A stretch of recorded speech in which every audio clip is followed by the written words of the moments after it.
चाहते हैं कि हम लोग उस बात का ध्यान रखें कि जब हमारा उद्धार हुआ था उस समय पवित्र आत्मा मिला एक टिकट के रूप में, और हमारी यात्रा का लक्ष्य क्या था? स्वर्ग। तो उद्धार पृथ्वी पे हुआ है ना। पहला स्टेशन क्या था? पृथ्वी। और अगला स्टेशन जहां जाना था वो क्या था? स्वर्ग। सो हमारा पवित्र आत्मा एज ए टिकट, एक उद्धार का मुहर छाप के रूप में जो हमें मिला, यात्रा शुरू हुई उद्धार से।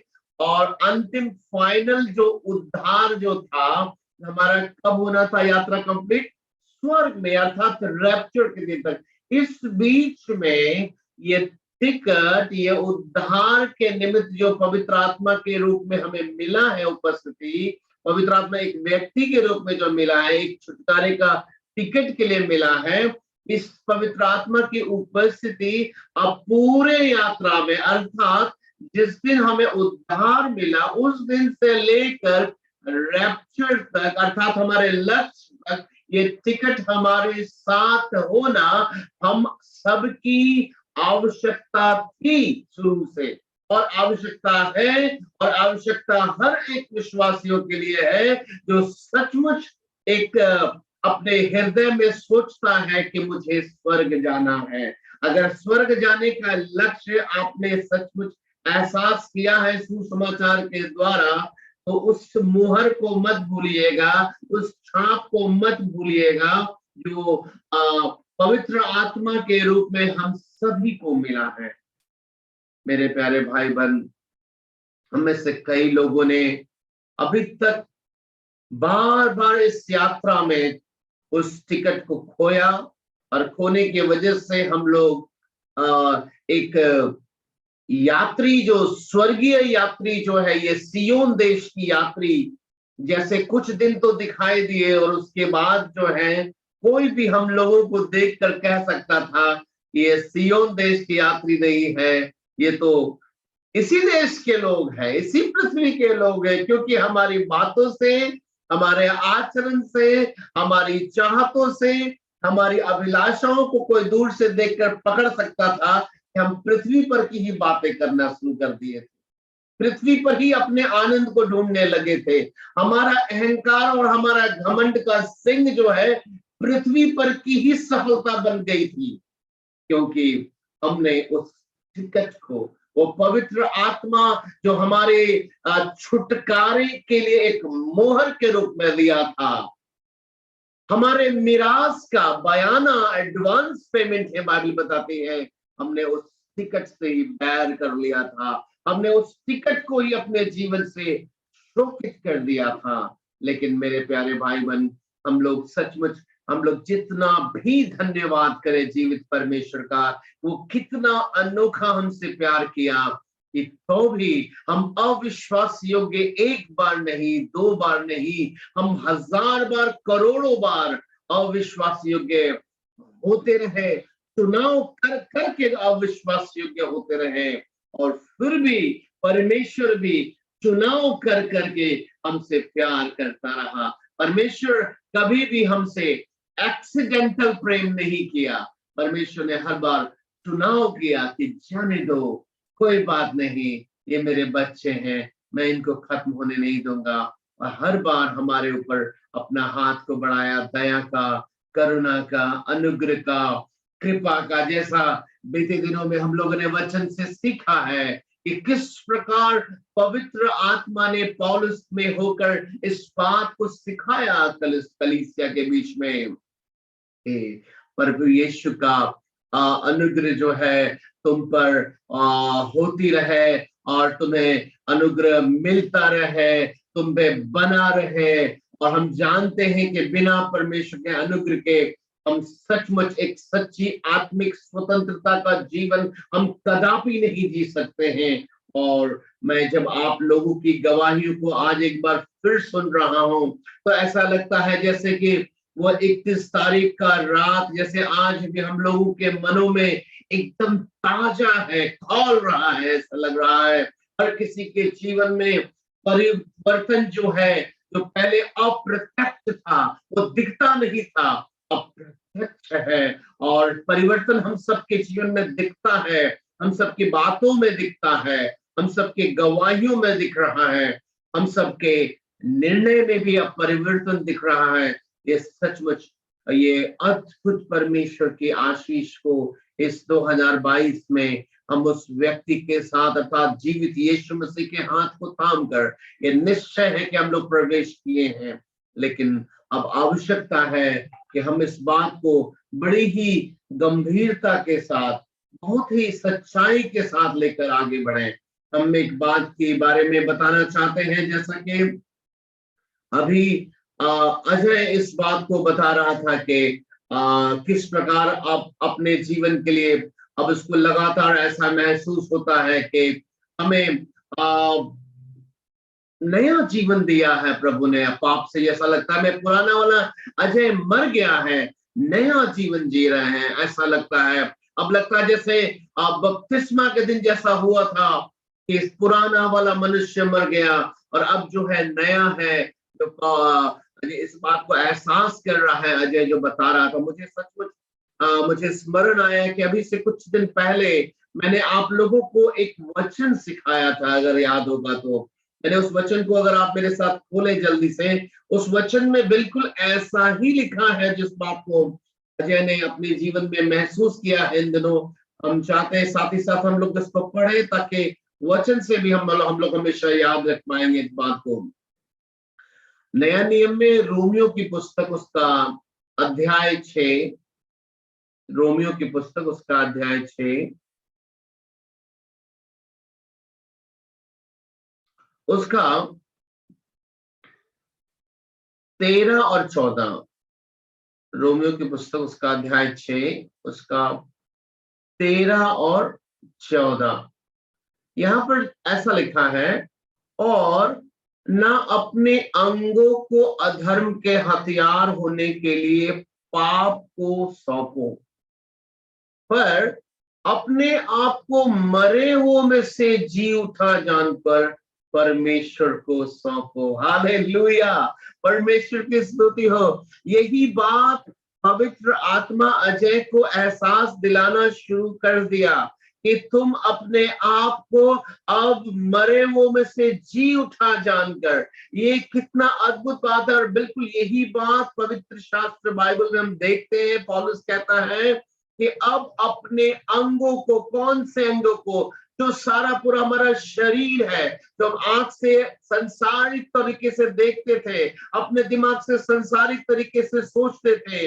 अपने जीभ में अशुद्ध चीजों को लिया करते थे, अपने हाथ पैर को गलत तरह से इस्तेमाल किया करते थे, हमारे पैर गलत स्थानों पर जाया करते थे। अब पौलुस कहता अपने अंगों को, अपने इन अंगों को अब धर्म के हथियार होने के लिए, धर्म के हथियार बनने के लिए सौंप दो, और अपने आप को मरे वो में से जी उठा जानकर परमेश्वर को सौंपो। मेरे प्यारे भाई बहन, अभी से कुछ ही दिन पहले मैंने आप लोगों को इस बात को समझाया था कि हर बार जब हम पाप क्षमा प्रभु से मांगते हैं, हर बार जब हम पाप क्षमा प्रभु से मांगते हैं, तो ये हमारी और आपकी आवश्यकता इस वचन के अनुसार हमेशा कहना चाहती है कि अगर तुमने पाप क्षमा मांगा है तो अपने आप को मरे हुए में से जी उठा जानकर अपने अंगों को धर्म के हथियार, परमेश्वर के हथियार, परमेश्वर की सेवा, परमेश्वर की इच्छा के अनुसार इस्तेमाल होने के लिए सौंप दो। मेरे प्यारे भाई बहन, मसीही समाज में हम लोग अक्सर जो है हर बातों को जो है बड़ी ही सामान्य मान बैठते हैं। अगर हम लोग कोई भी अपराध करते हैं किसी दिन, तो हम प्रभु यीशु के लहू से पाप को क्षमा लेकर, हम लोगों का सोच ऐसा होता है मानो कि क्षमा ले लेते हैं ताकि इस बीच में प्रभु आ जाए तो हम स्वर्ग जा सके। लेकिन मेरे प्यारे भाई बहन, प्रश्न ये नहीं है कि स्वर्ग हम जाएं या नहीं जाएं। बाइबल बताती है अगर हमने अपराध किया है तो हम नरक के लिए काबिल हो चुके हैं, और अगर हमने प्रभु यीशु का लहू से पाप क्षमा लिया है तो हमको करना क्या है? हमको उसी घड़ी ऐसा धन्यवादित होना है कि हम तो नरक के रास्ते में जा रहे थे, अगर यीशु का लहू मुझे नहीं मिलता तो मैं नरक में हमेशा के लिए सड़ जाता, मैं नरक में हमेशा के लिए मर जाता। लेकिन यीशु के लहू जो विश्वास के कारण मेरे जीवन में कार्यकारी है, कार्य करना शुरू कर दिया है, अब मैं मरे हुओं में से जी उठा हूं। हालेलुया। हर बार, ये सिर्फ एक दिन की घटना नहीं है। मैं आपको कहना चाहता हूं, अपने मुंह से, अपने सोच के द्वारा, अपने विश्वास के आचरण के द्वारा हर दिन जितनी बार आपको लगता है आपने छोटे साइज का या बड़े साइज का, कई बार हम लोग अपने दिमाग से साइज बना के चले, ये वाला बड़ा पाप, ये वाला छोटा पाप। मैं आपको बताना चाहता हूं, छोटा से छोटा पाप काफी है हमें नरक में भेजने के लिए। बाइबल बताती है याकूब के पत्र में, जो सारी व्यवस्था को पूरा करता है, अगर एक में भी चूकता है तो वो सब बराबर है। तो मेरे प्यारे भाई बहन, एक बात को समझिए कि जब हम पाप करते हैं और क्षमा मांगते हैं, तो साथ ही साथ हमें तुरंत अपने आप को मरे हुओं में से जी उठा जानना होगा। अपने आप को समझाना होगा कि देखो देखो मैं मर गया था, क्योंकि इस पाप की वजह से अगर यीशु इस वक्त आ जाता, इस वक्त मैं नरक चली जाती, मैं नरक चला जाता। लेकिन प्रभु यीशु मसीह से जब मैंने प्रार्थना किया, प्रभु यीशु मसीह के लहू ने मुझे क्षमा किया, तो सिर्फ मुझे अपने पुत्र और पुत्रियां नहीं बनाया, वरन हमें नया जीवन दिया है, स्वर्गीय जीवन का फिर से अधिकारी बना दिया है। इसलिए मैं मरकर जी उठा हूं। मेरे प्यारे भावन, ये प्रक्रिया केवल बपतिस्मा के दिन तक सीमित मत रखिएगा। ये हर दिन और हर पल की बातें हैं। जब जब आप गुनाह करते हैं और जब जब आपको लगता है यीशु के लहू से मुझे पाप की क्षमा लेने की आवश्यकता है, आप पाप की क्षमा मांगते ही अपने आप को मरे हुओं में से जी उठा जानना है। और करना क्या है? अपने अंगों को, अपने होठों को, अपने जीभ, अपने आंख, अपने विचार, अपने हाथ पैर, अपने कदमों को, अपने पूरे बॉडी को प्रभु के लिए इस्तेमाल करने के लिए समर्पित कर देना है। ऐसा परमेश्वर का वचन बताता है। और आगे लिखा है, और तुम पर पाप की प्रभुता ना होगी, क्योंकि तुम व्यवस्था के अधीन नहीं वरन अनुग्रह ही के अधीन हो। मेरे प्यारे भाई बहन, पाप हम पर कब भारी पड़ता है? जब हम अपने अंगों को हम पाप के लिए सौंपते हैं। जब मैं पहले प्रभु यीशु मसीह को ठीक से अपना जीवन समर्पित नहीं किया था, तो क्या होता था जानते हैं? दिल से तो पाप क्षमा मांगते थे, लेकिन अपने होठों से अशुद्ध बात बोला करते थे। अपने सोच से गलत चीज सोचा करते थे, लेकिन मन से विश्वास करते थे। हम में से ज्यादा लोग ऐसा ही करते हैं आज भी। अपने अंगों को नहीं सौंपते हैं, सिर्फ अपना मन प्रभु को सौंपते हैं। अगर आप सिर्फ अपने मन प्रभु को सौंपेंगे और अंग नहीं सौंपेंगे, तो समस्या क्या होगी? यहाँ पे ठीक से पढ़िए, 14 वचन में लिखा, तुम पर पाप की प्रभुता ना होगी, ये लिखी है, तुम पर पाप की प्रभुता होगी। पाप की प्रभुता का मतलब क्या होता है? प्रभुता का मतलब, प्रभु का मतलब होता है लॉर्ड, लॉर्ड का मतलब होता है स्वामी। स्वामी और दास का जो रिश्ता होता है, उसी को बोलते हैं प्रभुता। जो स्वामी होता है वो दास को जैसा चाहता है वो चलाता है। नौकर को नहीं चला सकता है, लेकिन दास जो होता है, हमने आपको पहले भी सिखाया है, जब दो देश में लड़ाई होती थी पहले जमाने में, और दूसरे देश का सैनिक अगर पकड़ा जाता था, तो उसको लोग दास बना लेते थे। और वो दास बनने के बाद वो जो चाहते थे उससे कराते थे, और उसमें उसका कोई भी विचार नहीं चलेगा। अब जो चाहेगा वो देश, वो दास को करना पड़ता है। पवित्र शास्त्र बाइबल बताती है कि जब हम प्रार्थना खूब करेंगे, आराधना खूब करेंगे, वचन पढ़ेंगे, उपवास भी करेंगे, दसवां अंश भी देंगे, रोज आराधना भी करेंगे, लेकिन होठ को, सोच को, आंख को अंगों को जब अगर आप नहीं सौंपते हैं तो क्या होता है आपके साथ पता है? आपका प्रभु पाप बन जाता है। पाप आपके ऊपर प्रभुता करने लगता है और तभी हमारे मुंह से ये शब्द निकलना शुरू होता है कि क्या करें, निर्णय तो लेते हैं लेकिन हो नहीं रहा है।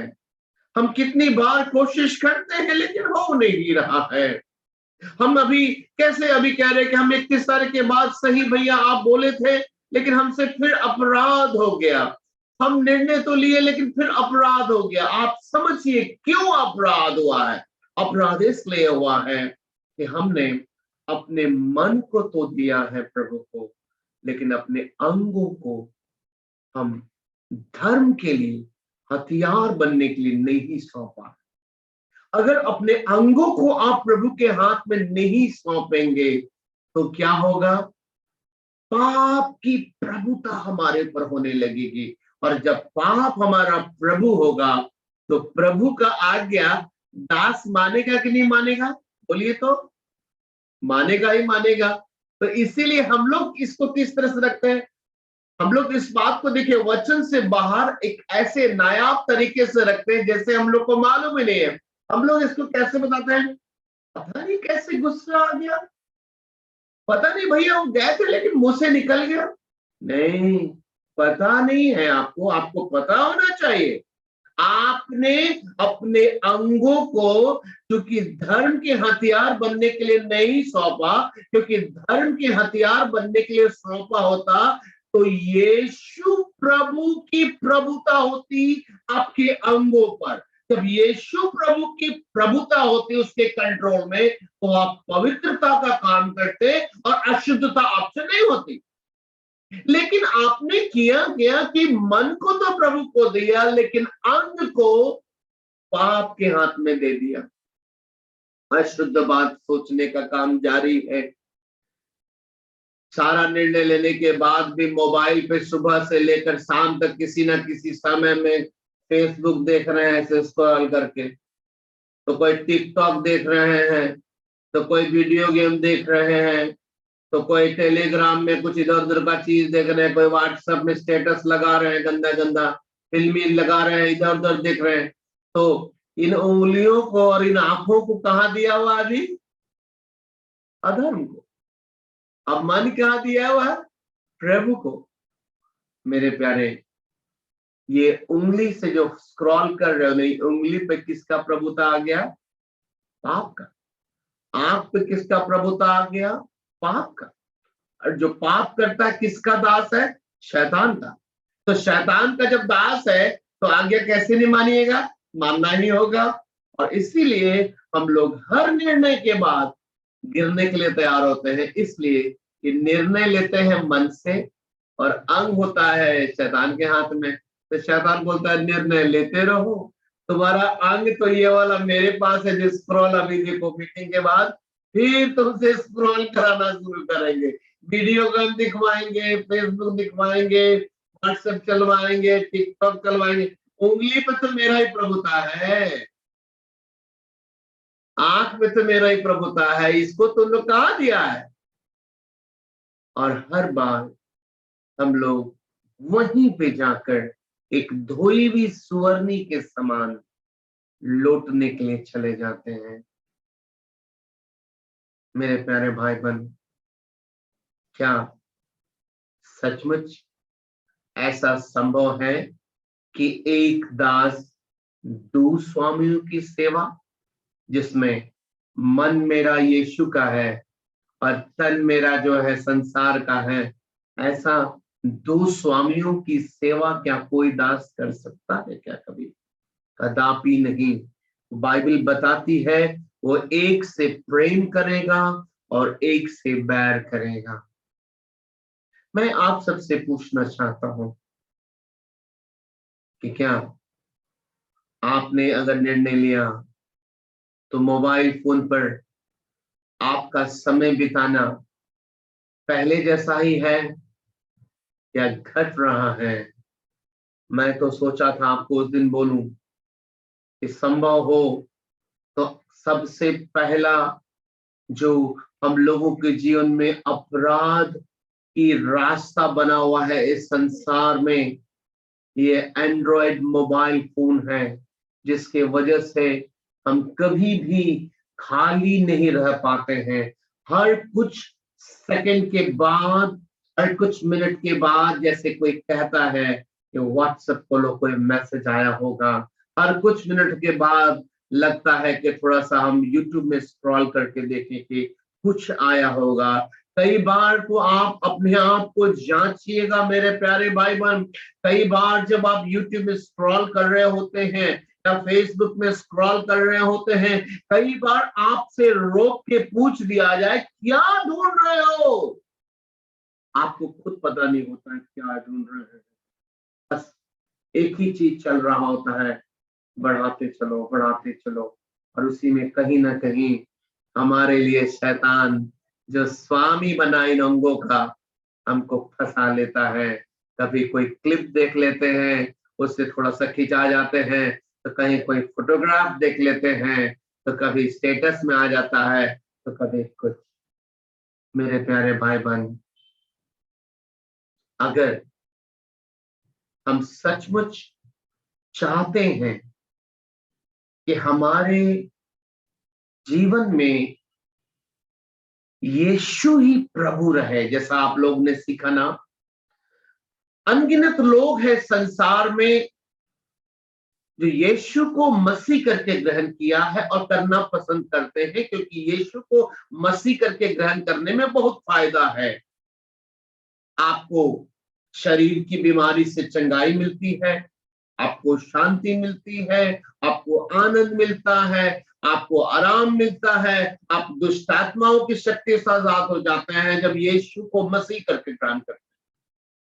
लेकिन जब मसीह को प्रभु करके ग्रहण करते हैं, जब तब आपको अब अपने जिंदगी के हर एक इच्छाओं को, अपनी योजनाओं को, अपने तौर तरीकों को, आप क्या है वो सब कुछ को खत्म करके एक दास के समान अपने आप को यीशु मसीह के चरणों में लाना होता है, जिसके लिए लोग तैयार नहीं होते।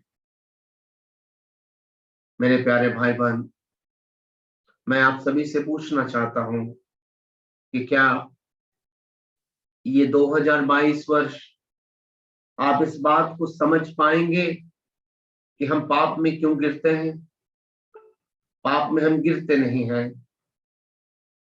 पाप में हम रहते हैं।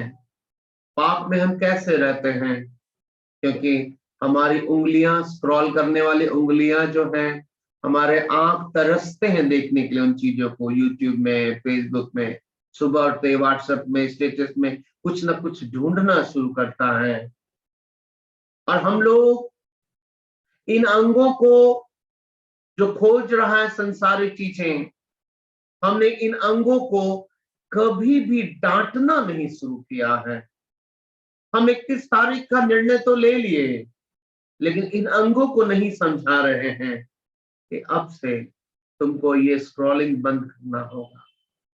मेरे आंख, तुझको अब वो चीजें नहीं देखना है जो संसार देखता है।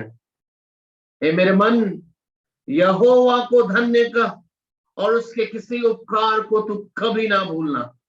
मेरे प्यारे भाई बहन, अगर हम अपने अंगों को धर्म के हथियार बनने के लिए नहीं सौंपेंगे, तो हमारे जीवन पे यीशु मसीह की प्रभुता हमारे चाहने से, हमारी प्रार्थना करने से, हमारे ढेर सारा बाइबल स्टडी करने से, हमारे उपवास करने से, हमारे आंसू बहाने से नहीं होगी। क्योंकि इस जगह पर हम लोगों को विराम देना होगा, रुकना होगा। हमें जांचना होगा कि इन कामों को क्या प्रभु छुड़ाएगा या हमें कदम बढ़ाना होगा। मेरे प्यारे भाई बहन, शैतान के लिए बहुत आसान है हम लोगों को एंड्रॉयड मोबाइल फोन के थ्रू प्रतिदिन का बहुमूल्य समय को चुराने के लिए उसके पास बहुत सारी चीजें हैं, लेकिन हम लोगों को करना होगा कि नहीं, तुम साइड हटो, मुझे पिता के साथ समय बिताना है। अगर हम लोग ईमानदारी से प्रभु में और उसकी प्रभुता में आगे बढ़ना चाहते हैं, पाप क्षमा लेकर अपने आप को मरे हुए में से जी उठा जानकर, और मरे हुए में से जी उठा जब जान रहे हैं, तो फिर अपने अंगों के लिए भी हम लोगों को काम करना पड़ेगा। मैं सचमुच परमेश्वर को बहुत आयत से धन्यवाद करता हूँ कि परमेश्वर ने हम सभी के जीवन में एक नया काम करना आरंभ किया है, लेकिन वो नया काम आरंभ जो हुआ है वो ज्यादा दिन तक नहीं कंटिन्यू रह पाएगा अगर हम लोग अपने अंगों को अगर उधर सौंप कर रखेंगे, क्योंकि परमेश्वर हमारे आंखों के द्वारा, हमारे अंगों के द्वारा तो महिमा लेना चाहता है इस वर्ष में। ये तभी हो सकता है जब हमारे अंग भी, ना केवल मन और विवेक, वरन हमारे अंग भी शुद्ध रहे, तैयार रहे धर्म के लिए, तभी प्रभु हमारे जीवन से अपनी महिमा को ले पाएगा। मेरे प्यारे भाई बहन, मुझे खुशी है कि आप में से कई कुछ भाई बहनों ने ऐसा कहा कि जो पहले बाइबल नहीं पढ़ पाते थे अब बाइबल पढ़ पा रहे हैं। हमारे भाई बहन जो है अब अपने जीवन में एहसास कर रहे हैं कि प्रभु यीशु मुझे सेवा के लिए बुला रहा है।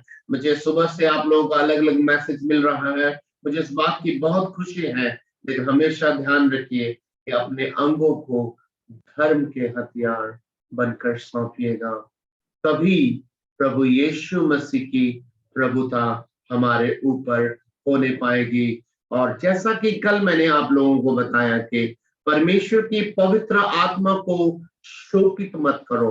भविष्य की पवित्र आत्मा को शोकित ना करने के विषय से संबंधित मैं एक बात को आपको और भी इम्पोर्टेंटली बोलना चाहता हूँ। जैसे मैंने आपको एक कार्य बोला था कि सबसे अधिक आपको प्रार्थना करना है, याद है ना? सबसे अधिक आपको प्रार्थना करना है। तो प्रार्थना क्यों करना है, इसका आवश्यकता यह है क्योंकि परमेश्वर के वचन के अनुसार पवित्र आत्मा हमें पवित्र बनाने के लिए, प्रभु यीशु जैसा बनाने के लिए भेजा गया है। तो जब हम पवित्र बनने के कार्यक्रम को, पवित्र बनने के कार्यों को, जो पवित्र आत्मा विशेष मकसद से हमारे जीवन में आए, अगर हम पवित्रता के कार्यों में आगे नहीं बढ़ रहे हैं तो विश्वास कीजिएगा हम परमेश्वर की आत्मा को शोकित कर रहे हैं। तो प्रश्न ये नहीं है कि हमने प्रतिदिन पाप नहीं किया। हम देखते हैं आप में से कई लोग इस बात से खुश हो रहे हैं कि हमने पवित्र आत्मा को शोकित नहीं किया। आपने पवित्र आत्मा को शोकित नहीं किया, ये कैसे पता चला? तो वो ऐसे पता चला कि हम मुंह से अशुद्ध नहीं बोले, हम गंदा बात नहीं बोले, हम गंदा बात नहीं सोचे। लेकिन ये पूरी तरह से मैं गलत कह रहा हूं, ये गलत है। अगर आपने वचन खुद ही बनाना शुरू कर दिया है तो फिर आपको कोई नहीं बचा सकता है।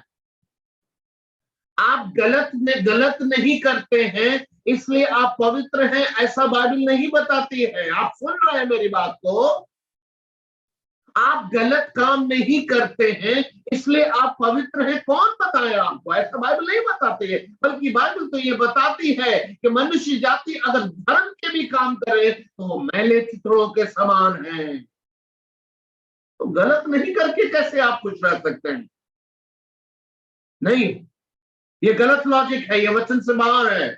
प्रतिदिन हम लोगों की आवश्यकता गलत नहीं करना ये नहीं है। हम पवित्रता में कैसे आगे बढ़ सकते हैं, हम कैसे एक पवित्र जीवन जी सकते हैं? एक पवित्र जीवन जीने के लिए जो हमें आवश्यकता होगी, पवित्र आत्मा और पवित्र जल अर्थात परमेश्वर का वचन। परमेश्वर के वचन के ऊपर में हमें समय बिताने की आवश्यकता है, ना केवल या मेमोरी कार्ड में रखने से हम पवित्र नहीं होते हैं। आपके घरों में ढेर सारा आप 50 क्विंटल जो है साबुन का ढेर रख देने से आप नहा धो के नए नहीं हो जाते हैं, तब तक कि साबुन निकाल निकाल कर आप अपने आप को लगाना नहीं शुरू करते हैं। आप में से कई लोग हैं जो परमेश्वर के वचन को अपने अपने आत्मिक कमरों में ढेर लगा के रखे हुए हैं, लेकिन अगर उन साबुन को निकालकर अपने देह पर लगाएंगे नहीं तो आप नए नहीं होंगे। बहुत लोग ऐसे मूर्ख के समान खुश हैं जिसके कमरे में ढेर सारा साबुन पड़ा है और नहाता नहीं है और वो गंदा है, लेकिन खुश है कि मेरे घर में शहर से ज्यादा साबुन रखा है। ये कौन से समझदारी,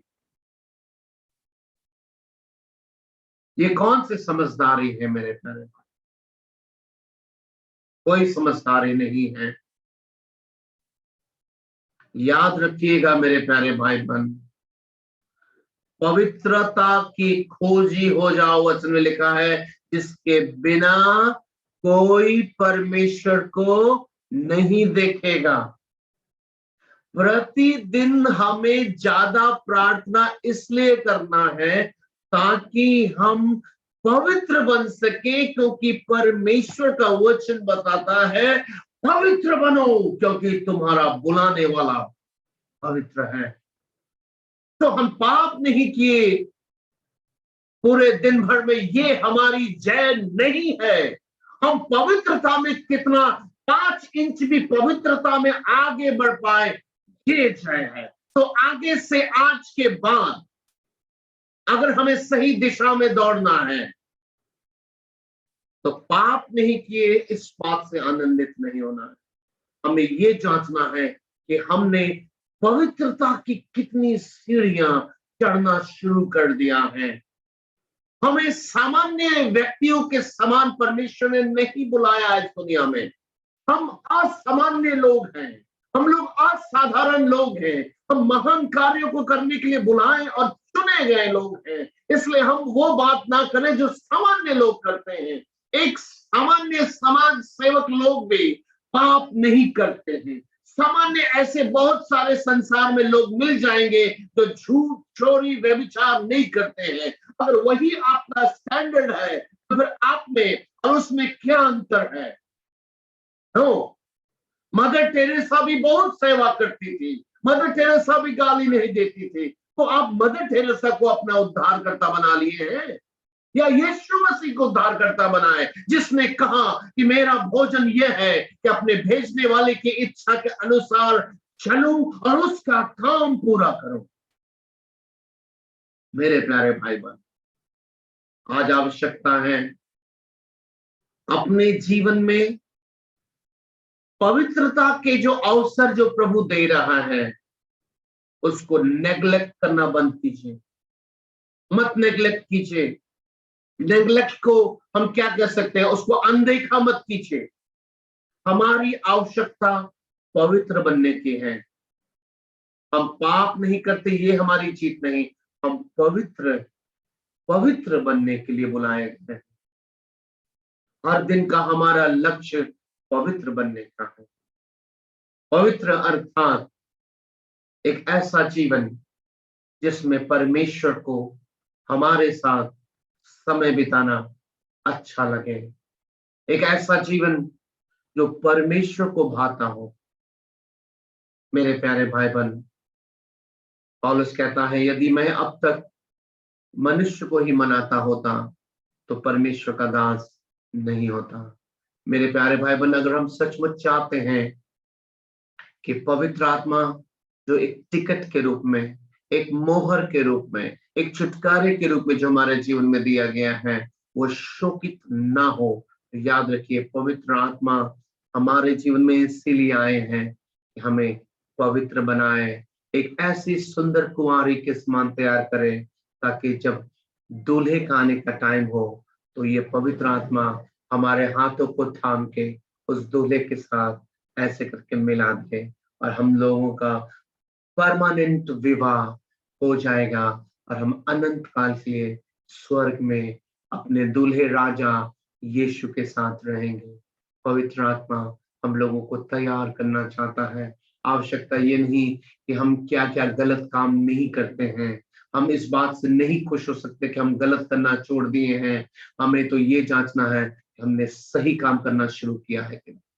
हम गलत नहीं करते, ये लक्ष्य नहीं है। लक्ष्य हमारा ये है कि क्या हमने सही काम तो पवित्र आत्मा ने हमारे लिए, आपके लिए रखा है, ताकि हम पवित्र बने यीशु मसीह के समान। उस कार्य के लिए हम सचेत हो पा रहे हैं कि नहीं, उस कार्य के लिए प्रतिदिन कदम बढ़ा रहे हैं कि नहीं, उस कार्य के लिए हम आंसू बहा रहे हैं कि नहीं, उस कार्य के लिए हम घुटने पे जा रहे हैं कि नहीं, उस कार्य की खोज ही क्यों नहीं है, क्या हम पवित्रता की खोज कर रहे हैं कि नहीं। ये हमारी और आपकी आवश्यकता। अगर हम सचमुच अपनी आवश्यकता को आज पहचाने तो निश्चित जानिए पवित्र आत्मा कभी भी शोकित नहीं होगी, पर पवित्र आत्मा को बहुत अच्छा लगेगा हमारे साथ। हम लोग मिलकर आगे बढ़ सकते हैं पवित्र आत्मा को उपस्थिति में, और वो महान कार्य जो बीते वर्षों में नहीं हो पाया हमारे जीवन में और हमारे जीवन के द्वारा इस वर्ष में यीशु के नाम से जरूर पूरा होगा। आइए हम लोग प्रार्थना करें, अपने आंखों को बंद करें, अपने सरों को पूरे आदर के साथ प्रभु के सामने झुकाएं